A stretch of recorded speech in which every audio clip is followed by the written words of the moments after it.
बिस्मिल्लाहिर्रहमानिर्रहीम। अस्सलाम वालेकुम नाज़रीन, आप यूट्यूब चैनल देख रहे हैं। मैं इमरान खान हूँ। इमरान खान साहब की जान एक बार फिर ख़तरे में है। कुछ अहम ख़बरें हैं इमरान खान साहब के हवाले से मैं आपके साथ शेयर कर देता हूँ। एक तो सबसे पहले आप ये जहन में रखें कि मरियम नवाज़ ने और उनके मीडिया सेल ने और उनकी पार्टी के अहम लोगों ने इमरान खान साहब को माजी में पहले फितना करार दिया, उसके बाद उनके बारे में कुछ वीडियोज़ बनाई, एक मखसूस प्रोपेगेंडा किया गया और फिर उन्हें जान से मारने की धमकियाँ भी दी गईं। फिर हमने देखा कि इमरान खान साहब पे गोलियां चल गईं और आज तक उन्हें इंसाफ नहीं मिला। इमरान खान साहब की जान को अल्लाह रब्बुल इज़्ज़त ने बचाया था, वैसे वही पैदा करने वाला और वही बचाने वाला है, लेकिन बाल बाल इमरान खान साहब बचे थे। अब मरियम नवाज़ ने एक मरतबा फिर धमकी दी है। मैं उनके अल्फाज आपको बता देता हूँ। मरियम नवाज़ ने कहा कि मैं ये पेशगोई करके जा रही हूँ कि ये फितना भी ख़त्म हो रहा है और इस फितने की फितनाबाजी भी ख़त्म हो रही है। तो ये मरियम नवाज़ साहिबा ने कहा और एक मरतबा फिर इमरान खान साहब को जान से मारने की धमकी दी है। ये वज़ीर आला पंजाब है। याद रखिएगा कि जाली वज़ीर आला पंजाब मरियम नवाज़ है। ये इलेक्शन हार गई थी, खुद भी अपना इलेक्शन महर शराफत अली से हार गई थी और पंजाब में ये अकलियत में है। ये बहुत थोड़ी सी सीटें जीते थे, लेकिन इनके वालिद ग्रामी की ख्वाहिश के ऊपर इनको वज़ीर आला पंजाब बनाया गया है। अब इमरान खान की जान एक बार फिर ख़तरे में है और पहले भी इमरान खान को कत्ल करने की कोशिश 2 मरतबा हो चुकी है। इमरान खान साहब के बकौल ख़ुद वो कह रहे हैं कि उनकी जान ख़तरे में है और इस वक्त वो पंजाब की एक जेल में कैद हैं और पंजाब की वज़ीर आला की जानिब से एक ऐसा स्टेटमेंट इंतहाई खौफनाक है। इमरान खान साहब की फैमिली, इमरान खान साहब की पार्टी, वो ये बार बार बता चुके हैं कि जेल में इमरान खान के साथ इंतहाई बदसलूकी की जा रही है। अब वज़ीर आला खैबर पख्तूनख्वा, पाकिस्तान तहरीक इंसाफ और इमरान खान साहब की फैमिली की ये जिम्मेदारी है कि वो वकला के ज़रिए से आला अदलिया से रुजू करें और बताएं कि जिस जेल में इमरान खान साहब कैद हैं वहाँ पे उनकी जान को ख़तरा है, क्योंकि उस सूबे की वज़ीर आला ने ये ओपनली कह दिया है। अब बजाय इसके कि इमरान खान साहब को इस सूबे की जेल में रखा जाए, मेरे ख्याल में उनका सूबा तब्दील किया जाना चाहिए और खैबर पख्तूनख्वा भी हो सकता है, कोई और सूबा भी हो सकता है, लेकिन इमरान खान को वैसे रिहा ही किया जाए तो ज़्यादा बेहतर है, क्योंकि निज़ाम इमरान खान से लड़के देख चुका है और निज़ाम को बुरी तरह शिकस्त हुई है, लेकिन इमरान खान हार नहीं मान रहा है। मिसाल के तौर पे इमरान खान साहब का आप कल वाला स्टेटमेंट देख लीजिए कि कल ही इमरान खान साहब ने कहा कि मुझे मिलिट्री कोर्ट में ले जाओ या जहां मर्जी ले जाओ, एक कदम भी अपने मौक़िफ़ से पीछे नहीं हटूंगा, अवाम के हुकूक और जमहूरियत के लिए मैं डटा रहूँगा, कोई डील नहीं होगी, ये इमरान खान साहब ने कहा। फिर इमरान खान साहब ने यह भी कहा कि जानवरों को भी ऐसे नहीं रखा जाता जैसे मुझे रखा गया है। ये वो आदमी है जिसने शहजादों की तरह अपनी पूरी ज़िंदगी गुजारी है और आज वो इस कौम के लिए, आप लोगों के लिए, आप लोग सुन रहे हैं, उसने अपने आप को किस हाल से दो चार कर दिया है। बार बार उसे डील ऑफ़र की गई, कब कब इमरान खान को क्या क्या डील ऑफ़र की गई वो मैं आपको अभी बताता हूँ। ये रिकॉर्ड पर रहनी चाहिए चीज़ें। लेकिन मरियम नवाज़ का कंडक्ट अगर आप देखें तो ये एक सैडस्ट माइंड सेट है। मरियम नवाज़ जो है वो एक सफाकियत है उनके दिमाग में। उसका अंदाज़ा आप यहाँ से लगाएं ना कि बच्चे निकले एहतजाज करने के लिए, मार मार के बच्चों को लहू लहान कर दिया, बजाय इसके कि बच्चों से माफ़ी मांगी जाती और ये कहा जाता कि बच्चों कोई गलत फहमी हुई है या हम इंक्वायरी करवा लेते हैं। बच्चों को उठाकर जेलों में डाल दिया, उन्हें लॉकअप्स के अंदर बंद कर दिया। तो ये सफाकियत की इंतहा है। जो शहीद अरशद शरीफ की डेड बॉडी के साथ मरियम नवाज़ ने किया वो सफाकियत की इंतहा है। बच्चों पर तशद्दुद, ख़वातीन पर तशद्दुद, ख़वातीन की गिरफ्तारियाँ, सड़कों पर घसीटना, रबड़ की गोलियाँ मारना, ये सारा कुछ सफाकियत नहीं है तो और क्या है। और जो सलूक अपने पॉलिटिकल अपोनेंट्स के साथ मरियम नवाज़ ने रखा, ये तो सफाकियत की बदतरीन मिसालें। वो लोग जिन्होंने मरियम नवाज़ और इनके वालिद से बेहतरीन सलूक किया था उनको भी निशाने इबरत बनाने की कोशिश की है। मैं आपके सामने चंद नाम ले लेता हूँ। यानी अगर आप देखें उमर चीमा के साथ क्या किया है इन्होंने, आप अंदाज़ा करें ना। सिर्फ इमरान खान से वफादारी की वो सज़ा काट रहे हैं। या आप मियां महमूद रशीद साहब को देखें, मैं उन्हें मिला भी जेल में, उनकी वाकई बहुत ख़राब हालत है, लेकिन वो इमरान खान से गद्दारी नहीं करना चाहते। इसी तरह जो है वो एजाज चौधरी साहब, सेनेटर होने के बावजूद एक मरतबा भी उनको सेनेट में नहीं आने दिया। ये ऐसे जालिम लोग हैं।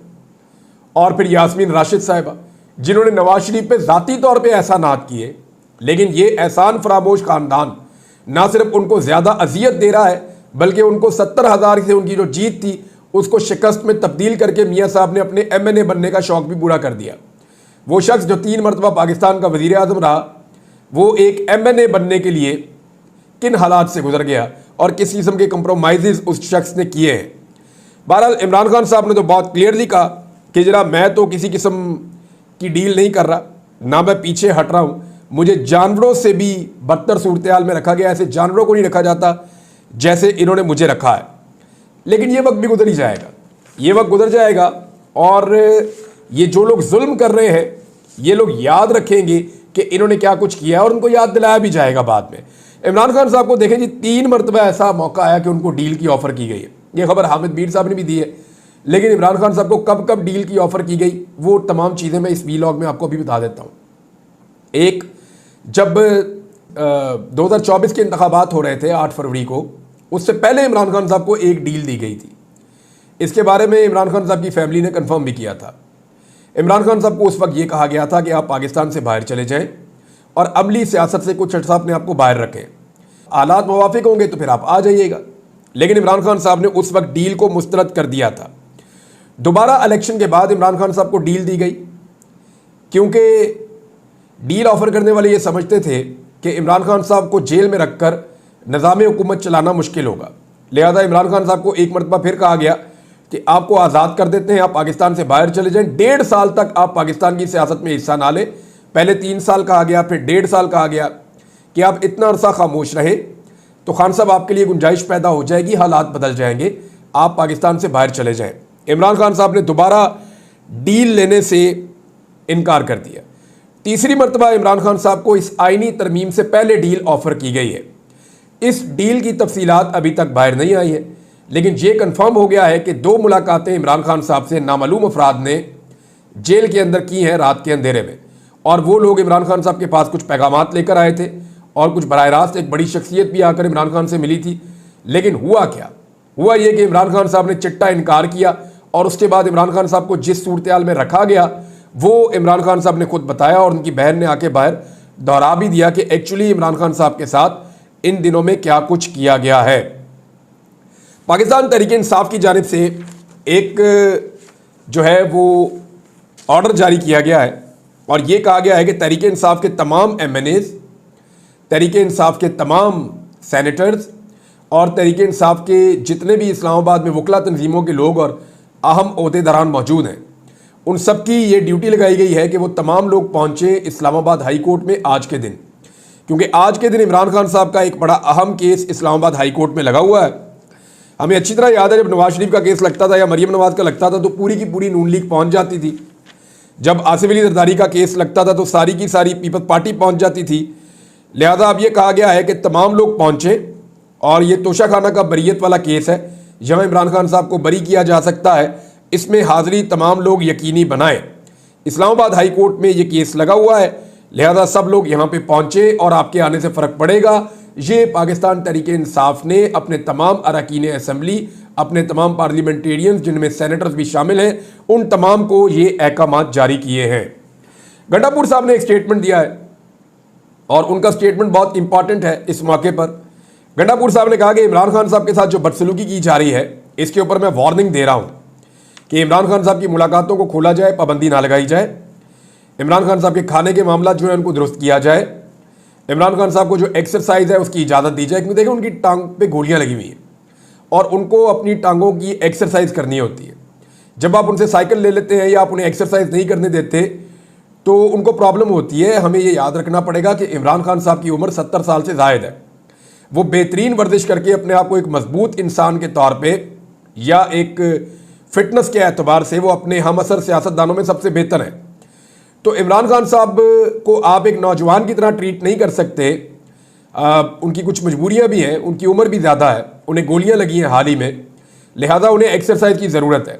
तो अली अमीन गंडापुर साहब ने कहा जी एक्सरसाइज की जो उनसे फैसिलिटी वापस ली जाती है वो ना ली जाए, और अगर दोबारा कभी बिजली बंद करने की शिकायत आई तो हम पहले से ही आपके दिन गिन रहे हैं। हम पूरे पाकिस्तान को बंद करने का ऐलान कर चुके हैं और पूरे पाकिस्तान को बंद करेंगे। हुकूमत से हमने जान छुड़ानी है और इनको अब भागने का मौका भी नहीं मिलेगा।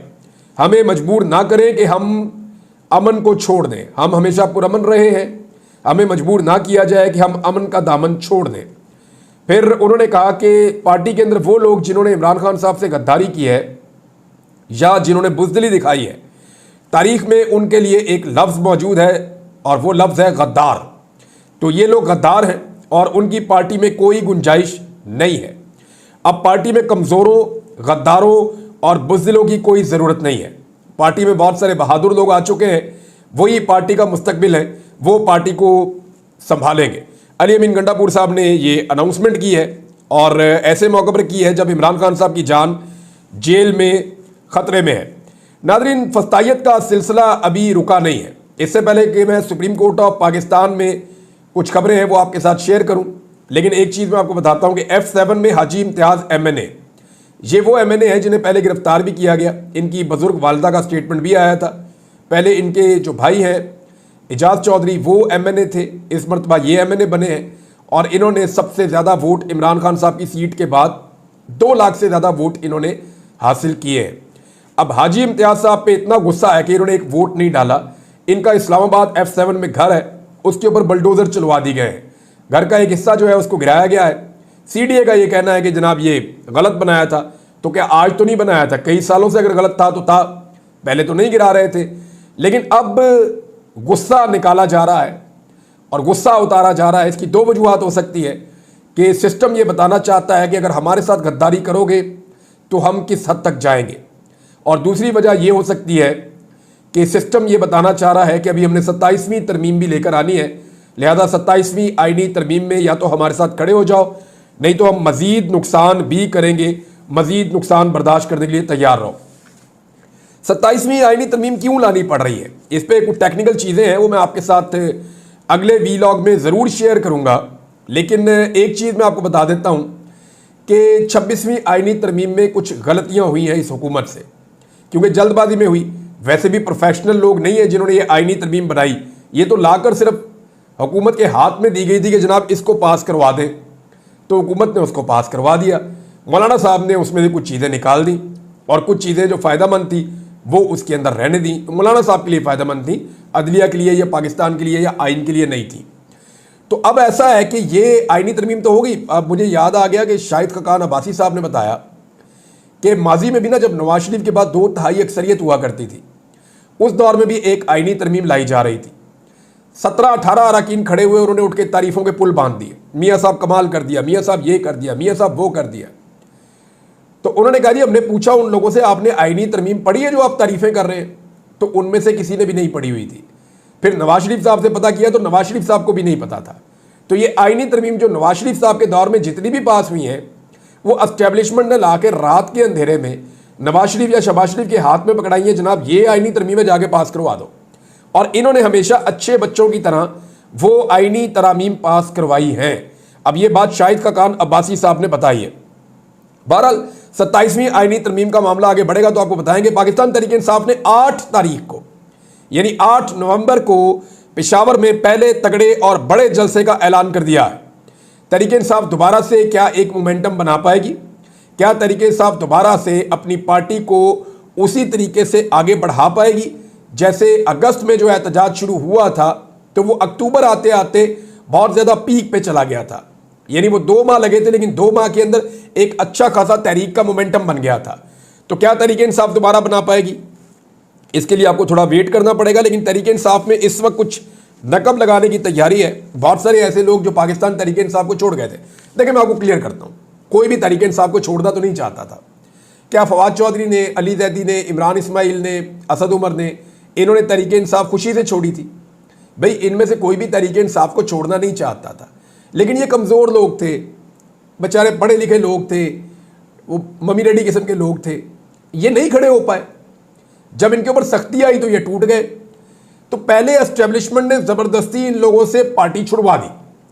अब जो मजबूत लोग थे, जिन्होंने एस्टेब्लिशमेंट का जुल्म बर्दाश्त किया, जिन्होंने फस्तायत बर्दाश्त की, जिन्होंने डंडे खाए, जिन्होंने मुश्किल हालात देखे, जो लोग अगवा भी हुए, जो लोग गिरफ्तार भी हुए, अब वो लोग तो इनसे आगे निकल गए ना, ऑब्वियसली निकल गए। ये तो नहीं हो सकता कि ये लोग वापस आके उनकी जगह ले लेंगे।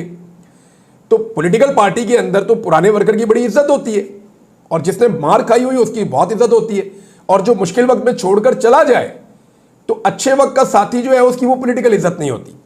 बहरहाल एस्टेब्लिशमेंट ने पहले जिन लोगों से जबरदस्ती पाकिस्तान तहरीक इंसाफ छुड़वाई थी, अब एस्टेब्लिशमेंट उन लोगों को पाकिस्तान तहरीक इंसाफ में वापस लाना चाहती है, क्योंकि एस्टेब्लिशमेंट को इस बात का आइडिया हो गया है कि पाकिस्तान तहरीक इंसाफ तो खत्म हो नहीं रही, इमरान खान को माइनस करते करते हम खुद माइनस होते चले जा रहे हैं। तो ऐसे में अपने बंदे वापस पाकिस्तान तहरीक इंसाफ में शामिल करवाए जाएं। अब आपको बहुत सारे लोगों के इंटरव्यूज देखने को मिलेंगे जो लोग पहले गायब हो गए थे और एस्टेब्लिशमेंट उनके टीवी पे आने के भी खिलाफ थी, लेकिन अब आपको वो नजर आना शुरू हो जाएंगे और उनके लिए रास्ता बनाया जाएगा कि ये तहरीक इंसाफ में आ जाए, ताकि आइंदा तहरीक इंसाफ को या इनको कंट्रोल करना जरा आसान रह जाए। ऐसे लोग चाहिए जो लचकदार हों, ऐसे लोग चाहिए जिनके अंदर फ्लेक्सिबिलिटी हो, और ये लोग वापस पाकिस्तान तहरीक इंसाफ में शामिल करवाए जाएं। जैसे महमूद खान हो गए और बहुत सारे लोग हो गए, तो इनको जो पाकिस्तान तहरीक इंसाफ से निकलवाया गया था, जिन लोगों को जोर जबरदस्ती, उन लोगों को वापस तहरीक इंसाफ में शामिल भी करवाया जा रहा है कोशिश करके। लेकिन पाकिस्तान तहरीक इंसाफ का कारकुन नहीं मान रहा, कारकुन बहुत गुस्से में, वो ये कह रहा है कि मार हमने खाई और ये वापस आ जाएंगे, तो ये तो नहीं हो सकता। और क्या ये वापस आके उन्हीं पोजीशंस पे बैठ जाएंगे, ये भी एक बड़ा सवाल है। आप ये देखें ना कि कोई भी टीवी या कोई टॉक शो या किसी जगह पे कोई लॉबिंग सदाकत अब्बासी के लिए नहीं हो रही, जो डार बरादरान है सियालकोट से उनके लिए नहीं हो रही, क्योंकि ये वो लोग हैं जिन्होंने बदतरीन फस्तायत बर्दाश्त करने के बावजूद इमरान खान का साथ नहीं छोड़ा। यानी सदाकत अब्बासी और डार का एक इंटरव्यू के अलावा तो कुछ नहीं कर सके, और सारी दुनिया को पता है कि वो इंटरव्यूज कैसे हुए। वो जिन सहाफ़ियों ने इंटरव्यू लिए वो सारी जिंदगी शीशे में पता नहीं अपनी शक्ल कैसे देखेंगे, जितना जुल्म उन्होंने किया कि गिरफ्तार आदमी को पकड़ के लाया जा रहा है, ला के बिठाया जा रहा है, बैठ के ये इंटरव्यू ले रहे हैं, इन्हें शर्म भी नहीं आई और उन्होंने ये काम कर दिया। बहरहाल सदाकत अब्बासी के लिए, डार बरादरान के लिए वो मामला नहीं है जो बाकी लोगों के लिए मामला है। अब इन लोगों को क्यों शामिल करवाया जा रहा है, ताकि इनके जरिए से तहरीक इंसाफ को फ्यूचर में अंगेज किया जा सके। वो तहरीक इंसाफ के अंदर से वो सारे लोग निकल गए हैं जो कंप्रोमाइज थे, अब वो लोग मौजूद हैं जो मजबूत हैं, और वो भी एक दूसरे में शक करते रहते हैं कि कोई कंप्रोमाइज तो नहीं है। देखे ना, दूध का जो जला हुआ होता है ना, वो छाछ भी फूक फूक के पीता है। तहरीक इंसाफ को इतना धोखा मिला, ऐसे ऐसे लोग तहरीक इंसाफ को छोड़ गए, यानी असद उमर आप नाम ले लें, कोई सोच भी नहीं सकता था, और बहुत सारे नाम हैं। ऐसे ऐसे लोग तहरीक इंसाफ को छोड़ गए मुश्किल वक्त में कि आज, और ऐसे लोग खड़े हो गए जिनका कोई तवक्को नहीं कर सकता था। तो आज पाकिस्तान तहरीक इंसाफ का वर्कर या तहरीक इंसाफ के रहनुमा एक दूसरे को ऐसी नज़र से देखते हैं कि पता नहीं कब वक्त आए और कौन हमें छोड़ जाए। लिहाजा अब ये चीज़ें जो है वो आने वाले दिनों में और क्लियर होती चली जाएंगी।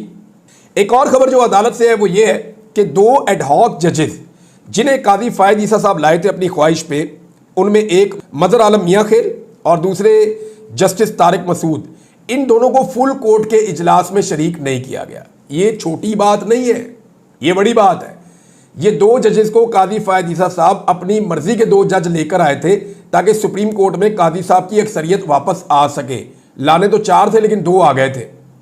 तो अब मामला यह है कि फुल कोर्ट के इजलास में इनको नहीं बिठाया गया। इसका मतलब है कि सुप्रीम कोर्ट ऑफ पाकिस्तान का जो मूड है वो नहीं है जो काजी फायद ईसा का था। और काजी फायद ईसा साहब ने मुनीब अख्तर साहब को जिन एतराज़ात के साथ हटाया था, उन एतराज़ात को भी रद्दी की टोकरी में डाल दिया है जस्टिस याया अफरीदी ने। फिलहाल तो ये चल रहा है। मैं आपको फिर कहूंगा कि अभी भी जस्टिस याया अफरीदी साहब के बारे में किसी नतीजे पर आप नहीं पहुंच सकते जब तक कि वो पाकिस्तान की आवाम का बैंडेड पाकिस्तानियों को वापस नहीं दे देते। आज के अहम दिन में सुप्रीम कोर्ट बार एसोसिएशन का इलेक्शन हो रहा है और वहां पाकिस्तान तहरीक इंसाफ ने जो मुनीर काकड़ साहब हैं उनके पैनल को वोट देने के लिए कहा है। लिहाजा एहसन भून साहब ने और आजम नज़ीर तारड़ साहब ने जो आइन के साथ किया, जो सुप्रीम कोर्ट के साथ किया, उसके बाद तो मुझे नहीं लगता कि इनको वोट डालना चाहिए। वकला को अपनी ज़मीर की आवाज़ के मुताबिक वोट डालना चाहिए। अपने ज़ाती ताल्लुकात, अपने पुराने ताल्लुकात और ज़ाती मफादात को एक साइड पे रखें, पाकिस्तान के लिए, आइन के लिए और अदलिया के लिए अपना वोट कास्ट करें। नाज़रीन, कुछ जजेस के हवाले से बड़ी खौफनाक कंपेन तैयार हो रही है। ये कंपेन क्या है, इसको कब और कैसे लॉन्च किया जाएगा, ये चीज़ें मैं आपको बताऊंगा अगले वीलॉग में। अब तक के लिए इतना ही। अपना ख्याल रखिएगा, अपने इस चैनल का भी। अल्लाह हाफिज़।